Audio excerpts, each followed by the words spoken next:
So just like the first standard question would be just like, what are fungi and why is it so important to study them? Yeah, so one of the things a lot of people don't know uh, is that, for the longest time, people thought that fungi and fungi, like there wasn't even a name for it, right? So they were classified in the sort of like Western taxonomic structure as either plants or animals. Um, and not until 1969, when we landed on the moon, was the year of Woodstock, the summer of love, essentially. The Beatles album came out. That was when the fungi, there was a reclassification, and there were a bunch of um, new kingdoms, including the fungi kingdom added. And I call it the queendom, but that's my preference. I call it a queendom. So yeah, so the as far as like, kind of what it is, there's a lot of things, there's a lot of divisions, and there's a lot of different types of roles that they play in our environment. And when we go out and we teach people about fungi, we talk about uh, the four main divisions that have been kind of classified by modern science. So there are decomposers, right? And those are brooding, those are fungi like myceliate, there's the spores that then land on certain preferable substrate, and then they decompose all types of things, everything from leaves to like uh, fallen limbs, like all of the things that end up kind of making the forest floor. Um, and so their job is essentially to like create soil for us. And so, you know, when fungi, made its way to this planet, most likely, this is just like theoretical, but most likely like from a meteor or some other like space dust floating around millions and millions of years ago. Uh, it was one of the first complex organisms on our planet, and made it essentially like made soil. When we were like a bubbling hot volcanic mess, fungi was sort of doing the work, like reorganizing the chemical compounds and everything that was happening. And even to today, you can find fungi like in volcanic rocks and activity. Because it can live everywhere. There's even marine fungi. There's fungi, um, you know, like all over the place. So, I'm talking all over the place. Sorry, trying to like keep it organized. But yeah, so these um, decomposers are one category, and then we have, and this is one division of fungi that a lot of people are talking about right now, especially with the movie Fantastic Fungi that came out. They really get into some of the science behind what's called like mycorrhizal fungi, or like symbiotic. It's like the symbiotic fungi. So there's this like beautiful like give and take relationship between plants, and 95% of plants have a mycorrhizal relationship with various types of fungi. And so it's doing this like beautiful dance, this like exchange of nutrients and water, in exchange for like maybe some of the uh, like the carbon matter that's like dying off. And so it's so important for everything from like carbon sequestration, which we know our plants are super responsible, or very important. It's very important that we like recognize that. Um, and so yeah, so that's one of the ones that we're hearing a lot about right now. And there's the new nonprofit. We actually have one of the scientists. He's going to be doing our monthly talk next month. from Spun. There's the project called Spun Underground, and they're doing a global mapping project where they're trying to map out these global this underground web, or sort of what Paul Stamets calls the Earth's internet. So, so helping us understand the value, so we don't put so much value in our forests, and there's like a significant value, in a sort of market economy, right? Like everything, we sort of have to talk the language of like the people that are the decision makers, right? So like trying to put more value into our forests, like even grasslands. Like grasslands are super important for carbon sequestration too. Like all plant life essentially is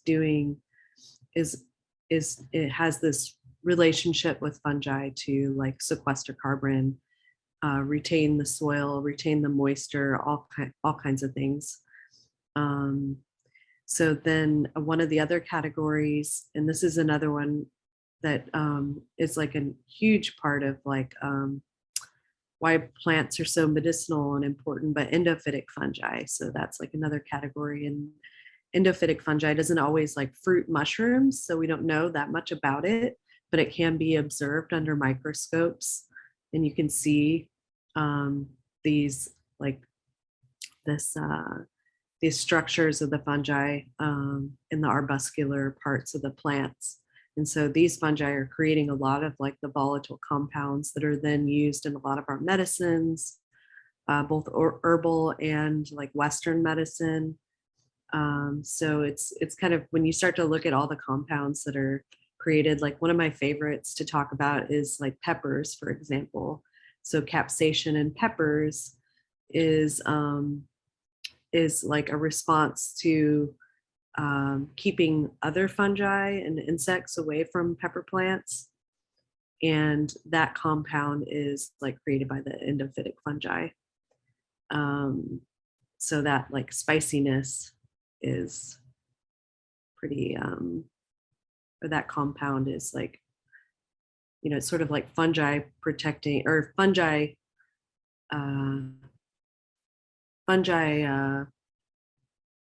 like we see this a lot in the wild too, like where there's like fungi attacking fungi, but like a parasitic fungi like eating another fungi. And like you also have fungi that's created to protect against other types of fungi. So it's like this yin and yang kind of relationship.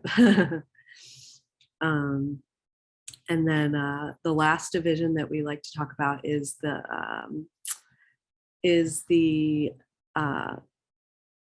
parasitic category. And so we see this in some, we see parasitic fungi, or some people call it pathogenic fungi. So it can attack and hurt humans. We see in Central Texas, like we have the chicken of the woods, for example. It's considered parasitic because it grows on living trees. And then things like cordyceps, which are medicinal. Even our lion's mane in Central Texas, it's found on both like living and dead trees. I've seen it in both areas. So it's sort of taking and not giving anything back, right? And slowly, and all of these fungi are, or at least the decomposers, and eventually the parasitic, it's gonna eventually like return the nutrients back to the soil. So it's like, in my opinion, it's like it's giving something. What are we talking about? Even though like the tree's life may not be as long, or the insect's life may not be as long, like maybe there's some sort of something we don't understand in the larger ecological system, where like these fungi are doing a role of like helping cull or like keep things in check. But we don't know. That's too complex. It sounds like still at the end of its lifetime, it still gets something back. Yes. So yeah. So that's kind of that's like the short answer of what I would say what is fungi, but there's so much more. I could go on for days. Well, good thing I have a few more questions that can maybe dig into that. But yeah, what I've been seeing a lot about is like the kind of decomposing division that you talked about. I just read an article, I forget where in the world it was, but they found a fungi that can aid in breaking down plastic. Was like the Yes. one of the newest things I saw in the news.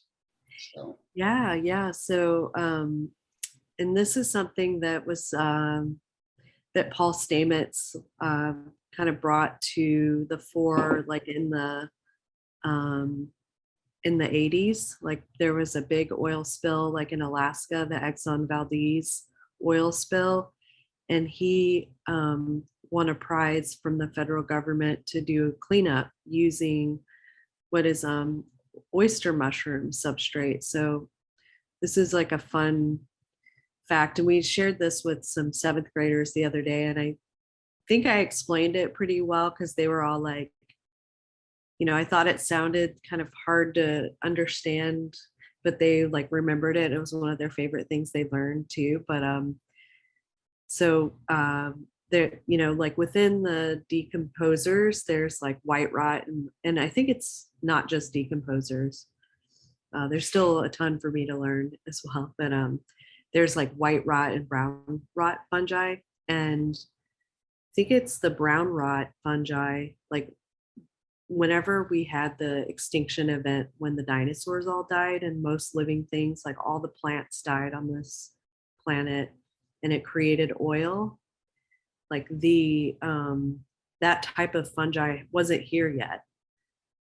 So it makes me think that like, yeah, like there's things being introduced through our kind of sort of tree of life, or our like phylogenetic tree, like from other parts of space, right? So this white rot fungi eventually came to us after the fact, and it can now be used to like decompose like oil-based products. So whenever oil gets pulled up, and all of that stuff, like when it decomposed, it didn't get properly, and as I was mentioning, like oil, or sorry, fungi, like kind of reconstitutes and reorganizes things into like soil, essentially, right? Like a surface for us all to walk on. But when everything died that time and that fungi wasn't there to kind of like do all the things that it needed to like turn it back into like a living soil and make the carbon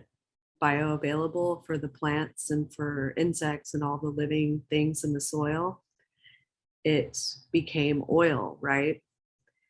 And so what Paul Stamets did was like use use oyster mushrooms, which are a very aggressive um, a fungi, to to um, to like decompose and do like mycofiltration and filter the oil and eat essentially the oil in these like blobs that they would pull out of the ocean. And one of the things, like you can imagine, and this is what we've heard from a lot of people that do mycoremediation, one of the challenges of like taking like such a bunch of like oil-based products and kind of feeding it to fungi is it creates like a huge amount of methane all of a sudden because of like the amount, of concentration of energy, right? In the same sort of way that like burning it would create like a carbon release. So that's been one of the challenges of like using mycelium and mycoremediation is it ends up kind of chemically like releasing a lot of methane. And I know there's been some people experimenting with doing things with plastic, but I think the challenge is then like, what do you do with the release of methane and energy that comes out of that? So it's something I want to read more about, need to learn more about. But yeah, I've seen a couple of like different species of fungi that can eat plastics. So hopefully there's a solution, or maybe we can do something else. yeah, it's exciting stuff. Mm-hmm.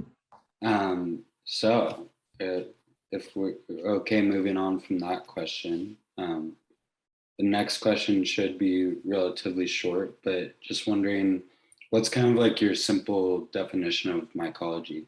Like, for example, when you're talking to the seventh graders, what would just be like Yeah. a anybody could understand?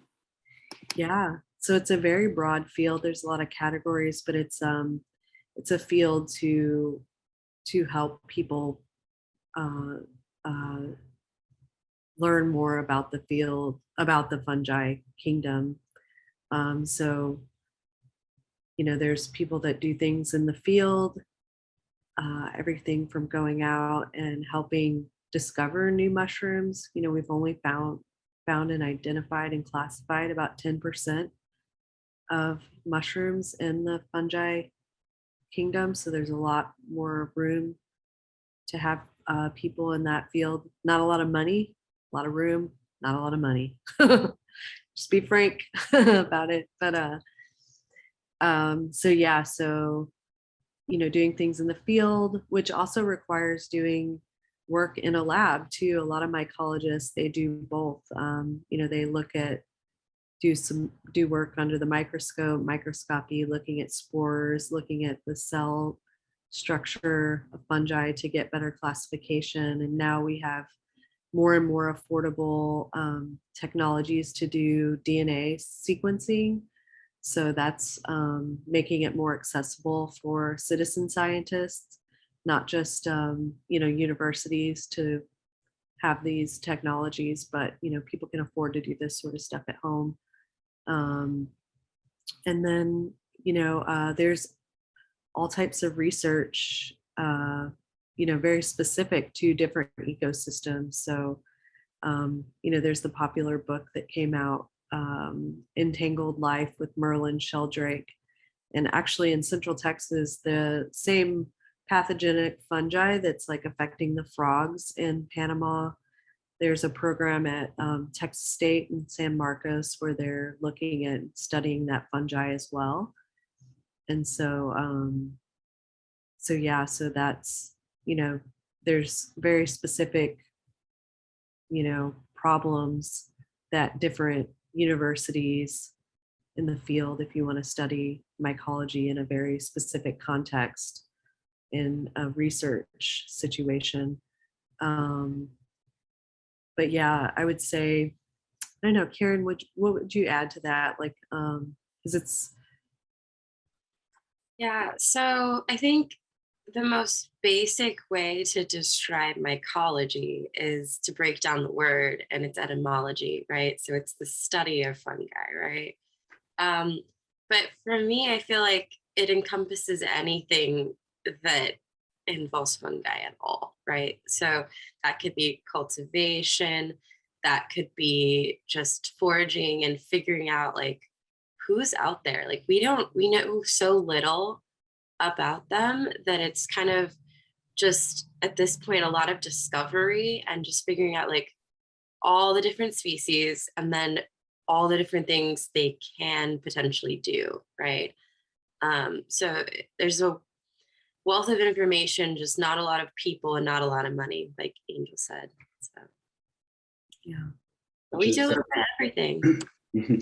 Which is sad to hear because I mean, the more I started with plant people doing kind of like a weekly series on fungi news. So like what's going on in the world. And every week it seems like there's something just so exciting coming out about fungi that it just really seems like there should be more money being put out into it.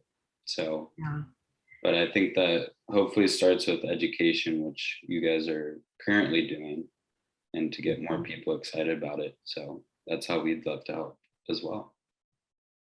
Yeah, and the medicinal side alone, I don't have a statistic, but I think that I've heard it before, but there's like within just Western medicine, there's like a huge amount of medicines. I think the stat I heard was 2/3 have some, have you use fungi in some capacity, whether it be, molds even, all the way to like some extract from a particular type of fungi. And food as well, like there's like, more and more field work within food, like using fungi as well. But yeah, it's exciting to kind of read the back of a new packaging. Like we were looking at this like vegan ice cream that came out last year called Brave Robot, and they use a fungi in it. But yeah, to help with probably the fermentation process or like some sort of like processing process. Well, yeah, from what you guys are describing, it sounds like they can be almost applied to any aspect of life at this point.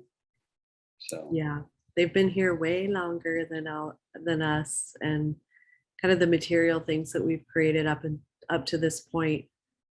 So I think it's just a matter of understanding them better to be able to like work with them, and kind of, I think just having that like respect and kind of and being in awe and being fascinated by them just helps kind of open up more doors to finding ways that they can help us with a lot of problems. well, that's great. That definitely answers my question. The next question I have for you guys would be, what's kind of the core difference between mushrooms and fungi?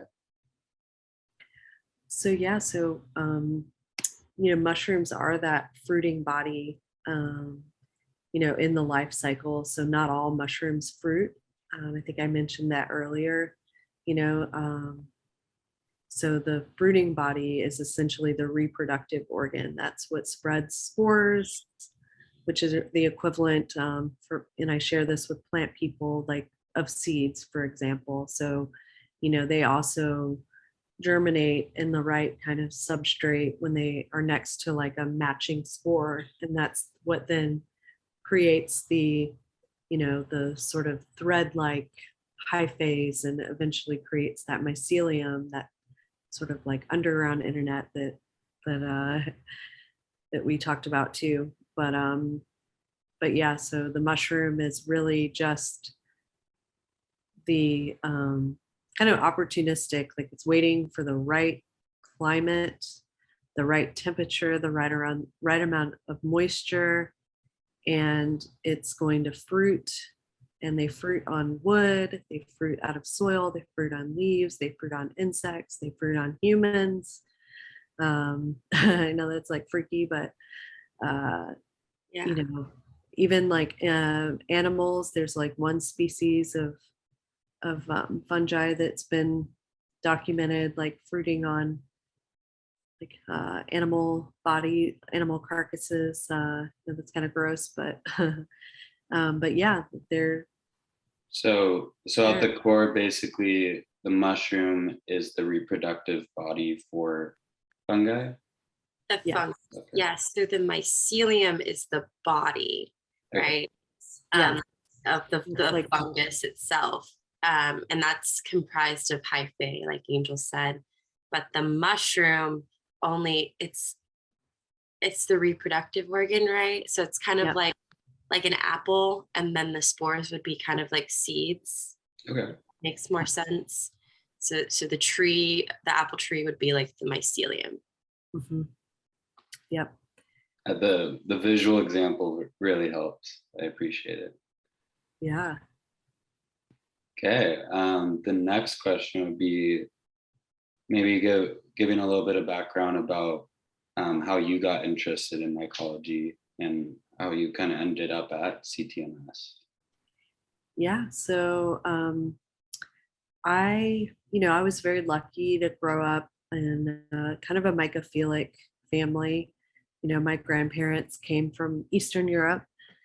And so, and I also, my mom's side of the family, her parents were like of like European descent too, that I think French.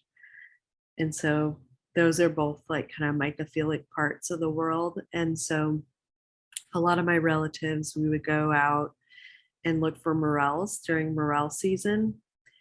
And so kind of really didn't like when I got older, I just sort of forgot about mushrooms, didn't think about them too much, especially when I moved to Texas. I just assumed like, oh, it's too dry for mushrooms to grow here. Didn't even think about the possibility. And then I quit working full time at one period and was just kind of looking for different hobbies. And this is when Meetup was a thing. And I found some meetup groups and learned that Texas morels are a thing. And so on my quest to find Texas morels, I found all types of other things and made all kinds of friends. And about 5 years ago, I did a trip down to Mexico with a mycologist. He's also amateur, I believe. Or yeah. Yeah, so with Alan Rockefeller and a group of people, we went to the mountains in northern Mexico. And that was just kind of like life changing for me. Like, and it was plant people too. So it was like plant nerds, mushroom nerds, and just the whole time just like geeking out about plants and identifying all these like endemic and beautiful species everywhere. Seeing all types of things, going to the cloud forests. We got to see this newly discovered like magnolia tree with like leaves just so huge, like 18-inch leaves in one of the cloud forests. And so after that, just sort of was like, I just love these people. I love plant and mushroom people. I mean, it's sort of like intertwined, like we have to work together. But yeah, so and I guess like as far as like going back to the Texas morels, like I didn't find them until like the pandemic shut everything down because the season here is it's during South by Southwest, which is a big festival, and it's hard not to not do South by Southwest stuff because it's just all encompassing. I used to go for work, and now I mostly enjoy it from the periphery and go to like a few shows, like music shows and stuff. But with it being shut down, there was like nothing to do. And of course I didn't want to watch all the crazy news about the pandemic. So I went out and was just hiking and found them for the first time. And so yeah, and then around the same time, so Central Texas Mycology didn't get started until like late 2019, right before the pandemic. And so I got more involved like with the educational side of things, like maybe 2 years ago, two years ago, yeah. So a little bit right before the pandemic, but yeah, it's been great, like helping the community grow, bringing awareness to sort of a hidden and unseen very, very important part of our planet. Kind of one of the main, reasons why we're all here. At least that's the way I see it. Like, I don't think we would be here without. It's just so much a part of us. Like, so yeah. Yeah, going back to you kind of bringing back up the underground network. That was one of the more recent articles I read as well that I posted to plant people, was just about learning about how crazy the underground system of fungi is, and how it looked like researchers are actually trying to start mapping it so you can see the communication. Yes. Yeah. Yeah, I think that the SPUN group is the group that's working on that, and they're in Zurich, Switzerland. But yeah, we're going to have one of the scientists join us next month in February. That'll be on our free kind of online education series. So yeah, so definitely keep a lookout for that, and please share with your audience as well. And we can always tag you on social media too. Yeah, that'd be great. Do you guys have a newsletter? I'm sure you do. But yeah, we do. We send out like weekly little transmissions with our events and everything we have going on. So Yeah, well, if that's on your website, I'll have to sign up for that so I can. I would love to share your guys' information. So cool. But anyway, so then kind of leads into the next question. I know you kind of answered it a little bit, but why was Central Texas Mycology Society started? Yeah, so some of the founding members, Allie Stone, she lived in the Pacific Northwest, and I think it's just a loose group of people that were mycophilic that kind of found one another through various ways. But we didn't have a mycological society, so uh, we just reached out to North American Mycological Association, NAMA, and there's a process that you can go through to be like a NAMA affiliated mycological society. So we, we're, so that's sort of the process there. Yeah. Appreciate it. The next would be like, I guess you've also talked about this a little bit, but what are, I guess, your main services provided at CTMS? And what do you believe is the most important that you guys do? Yeah, so, education is our clear mission. And a big part of that, is just engaging our community, local community and beyond. We have people joining us from all over the world in our online meetings. We share all types of, we have speakers talking on all types of topics. Our latest one on tomorrow night is with Maria Pinto. She's lives in the Boston area, but she's grew up in Florida and her family is Jamaican. So her talk is going to be on the African diaspora as it relates to fungal ecology and food. And it's sort of an ethnomycological journey of mushrooms across the Atlantic, from Africa to Jamaica, Central America to the United States. So that's just like kind of one example. Sorry, what was the rest of the? It was mostly just like what's the most important thing CTMS? Oh yeah. Like I guess, I mean, I know your essential services all basically relate to teaching. Yeah. Yeah, so I would say a big part of it has become our recycling program. So like partnering with the mushroom farms. Sorry, let me take another drink. Too much talking. You're all good.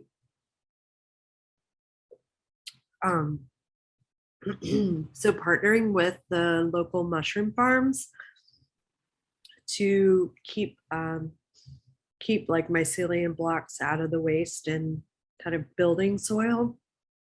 So that's become a big part of our education as well. So we did a video series teaching people how to use them with their plants, like providing fertilizer, helping attract like other beneficial organisms to the soil web, that sort of thing. So we have, we'll also be out at TOFGA, which is the Texas Organic Gardeners and Farmers Alliance. They have a conference every year. And so we'll be out there talking this year about just the general biology and also how to use them in your compost. So how to make compost for your plants using mycelium blocks that have been that are used at the farms. So yeah, and there's some great things happening. We went and toured a compost company in Austin called Break It Down yesterday, and they're working with one of the big farms here. They're actually based in Brooklyn as well, Smallhold, but they work with Smallhold to recycle all of their mushroom blocks that we don't end up taking and using, either in our giveaway program, or we also work with a lot of other farmers and gardeners. They can go pick up as many blocks as they need for their projects. So yeah, that's become like a big project of ours, and it feels really good to kind of help Austin move towards their zero waste strategy, which is a huge goal. And yeah, it's interesting coming from I believe I told you I'm from Portland, Oregon. Okay. Coming from such a big recycling, composting kind of, Portland's definitely that type of climate, coming to here where, I mean, just even recycling in general is not as big. And so definitely education about all that, I think, is super important. Yeah. So the next question would be, how do different mushroom species evolve over time / fungi? And are there certain conditions that are more conducive to certain varieties? Yeah, absolutely. So like the latter part of the question, yeah, like there's, like things change genetically, like, and we're starting to learn this through genetic sequencing. So a lot of like varieties in Europe, they were classified because that's where sort of taxonomy was, Western taxonomy was sort of was in Europe. So a lot of the classifications we've been using in North America for a very long time. And now we're finding out that, when they traveled across the ocean and landed on a different surface, they had to adapt genetically. And so we're finding out that they're slightly different. There's some things that are different, and they're starting to change the naming conventions. Fungi seems to be very intelligent in that it can adapt very easily, in the same way that we know that plants can adapt based on changes in climate. But sometimes they, because most of the time, because of human kind of intervention and disruption, they don't always do so well, especially in like a monocropped kind of environment, due to like pathogens and things like that. But yeah, so so the conditions and climate, like soil, all of those things have a big determination on the like how fungi evolves and changes. Thank you. Then to kind of go off that, where are mushrooms grown in the U.S.? So the one of the sort of mushroom capitals is in Pennsylvania, like near the Lancaster area, or they call it Kensington Square. And I think like 80% or something like that of mushrooms grown in the US are there. It's like a huge amount. It's either grown there or they process them and send them to other places in the US.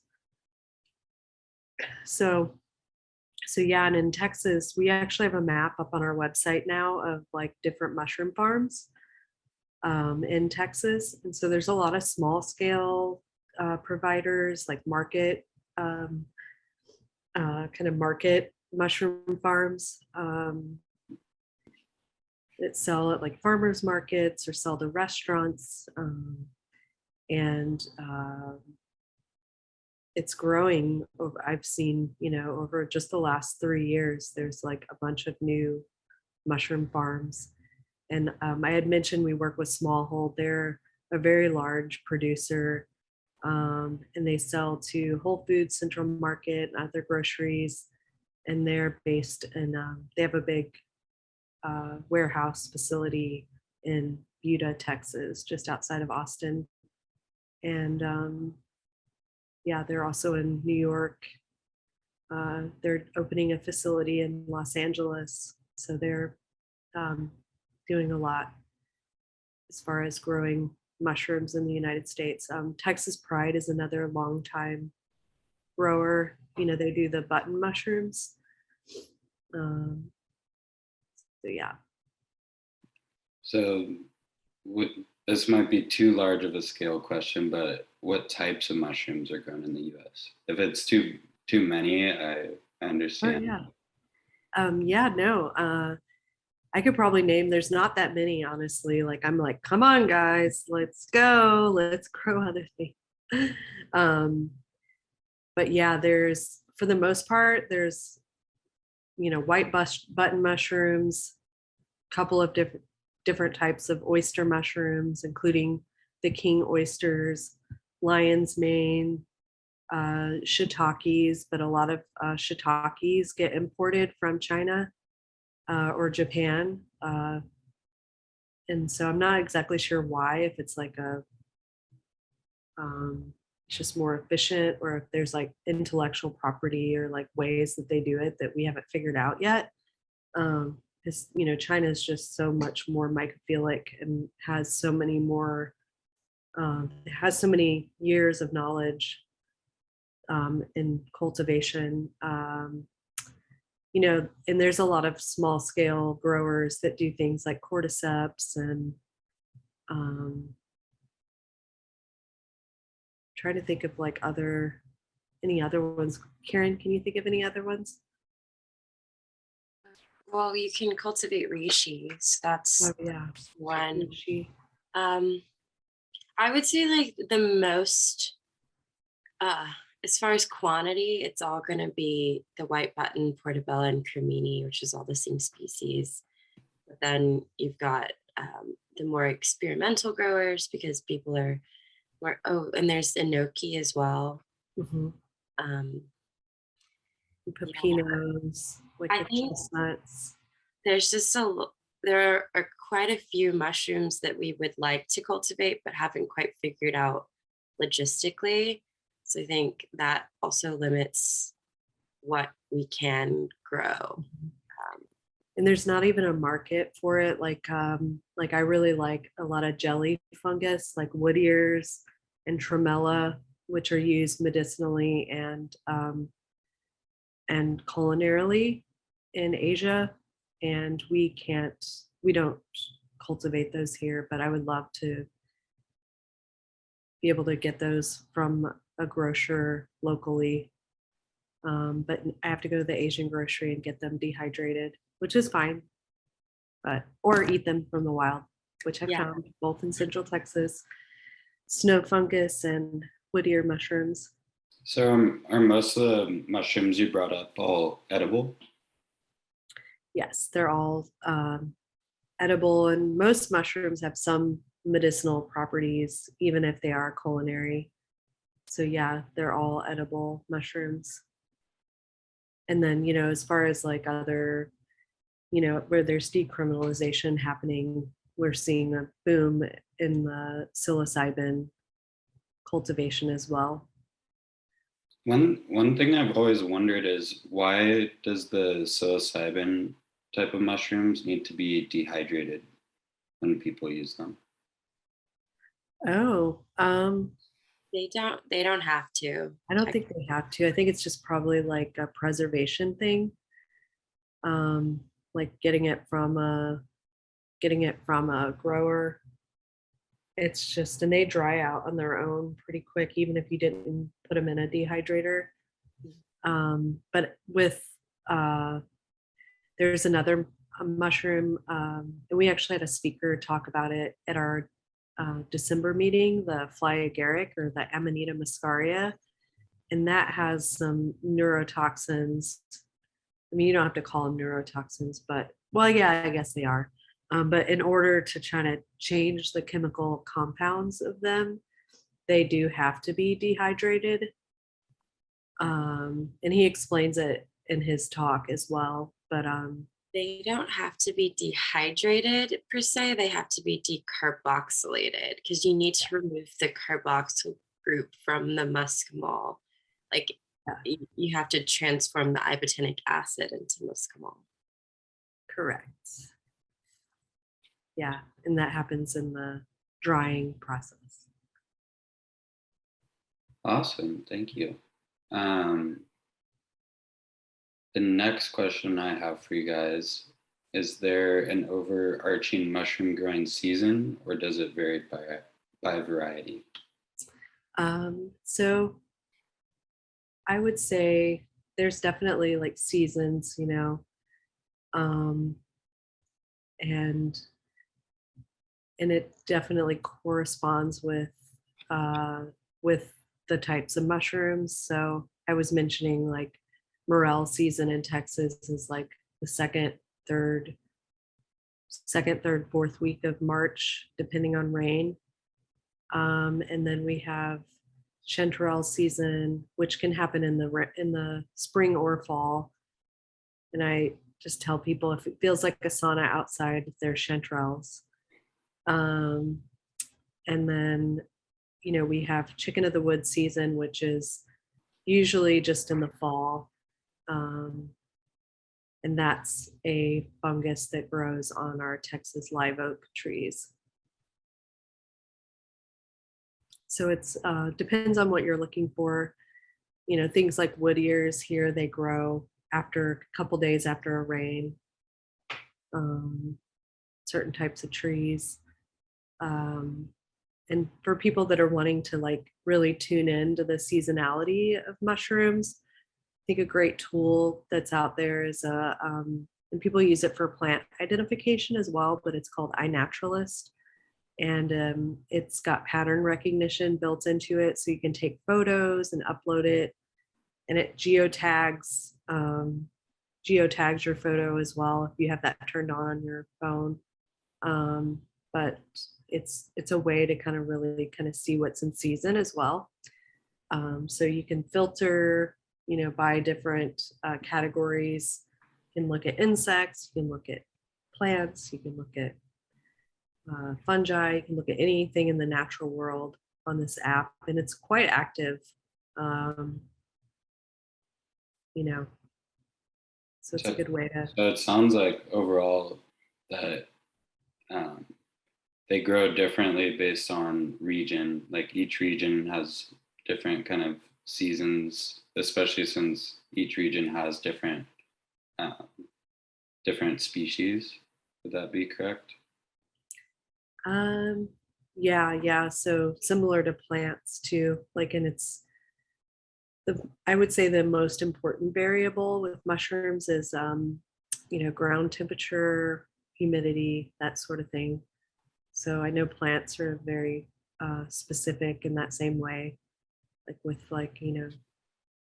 there's like different zones, right? And it would be nice to kind of see mushrooms like put in zones that way, but I think that it could be the same. You could classify them probably the same, but yeah. So what is well, I guess you've kind of talked about your favorite type of mushroom, but what are your favorite types of mushroom health benefits? Yeah, so I would say I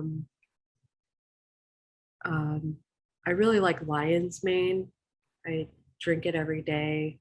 I use it in a lot of dishes. I just like the mental clarity it gives me.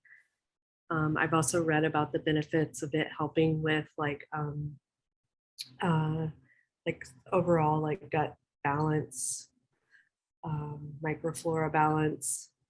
Um, but yeah, that one's one of my favorites for medicinal benefits. But yeah, I take a lot of medicinal mushrooms, including reishi.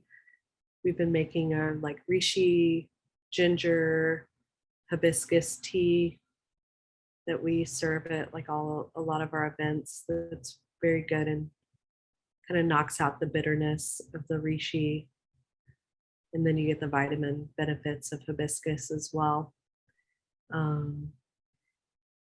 Yeah, I also, keep like chaga, have that at my house. So yeah, especially in the winter months, I just like to kind of keep a steady stream of like medicinal mushrooms going through my system. I keep tinctures around as well. Yeah, after our call, I'll have to send you guys both our Wonder Day product. As Great. yeah, I take that every day, and I mean we use, like you've talked about, lion's mane, reishi, cordyceps, turkey tail, maitake, all those things. So sounds like it'd be a perfect fit. But so if you could share one thing for people to take away about the importance of mycology or mushrooms in general, what would it be? Yeah, so I always tell people, and this is like a statement, like kind of to create like humility, I think, and reverence. But I like to tell people that we um, like fungi don't need us, like we need them. Like try to reverse, and especially looking at like the tree of life too. Like we just have to respect that order, even if we don't have a full understanding of it yet. But it's been here so much longer. It can live through like just about anything, things that we can't even like fathom or understand because we weren't here as a species. So just having that reference and knowing that like, if we were to leave this planet, like fungi would still be here doing its thing. They don't need us, we need them. I love that. So promise this is the last question, but so since mushrooms have become so popular in mainstream products, like we're kind of just talking about, is there anything people can do to help protect mushroom ecosystems / any sustainable practices around harvesting that you recommend? Yeah, so definitely I just saw a discussion about this on the NAMA group the other day. So it's important to not take everything out of the forest, only take what you need. And even though there's like competing studies showing that like taking just the fruiting body doesn't disrupt the entire, the like mycelium or the ecosystem, like there are some studies that show, especially with like mycorrhizal fungi, that like taking everything out of the forest like will disrupt the way that they grow in their life cycle. So you want to also think about all the other things that benefit from the fungi in the forest, so the insects, the animals, the plants. So you want to just take a few for what you need, and if you're taking it for science, just take a couple of the different ones in their various life cycle or their various morphology. And then, for yourself, just remember that you're not the only one consuming these mushrooms. So just take just what you need and leave. I think with like plant harvesting, there's always a rule of like a thirds, I believe. But it's really like, having the right intention to when you're setting your foot out there and understanding. Not what being you're harvesting. selfish in your Yeah. practice. Yeah. Don't be greedy. Kind of like when everybody scrambled for toilet paper at the end of at the beginning Exactly. of COVID, and realized we need to all care about each other. So, Yes. well, yeah, I appreciate your time today. That was it. Yeah.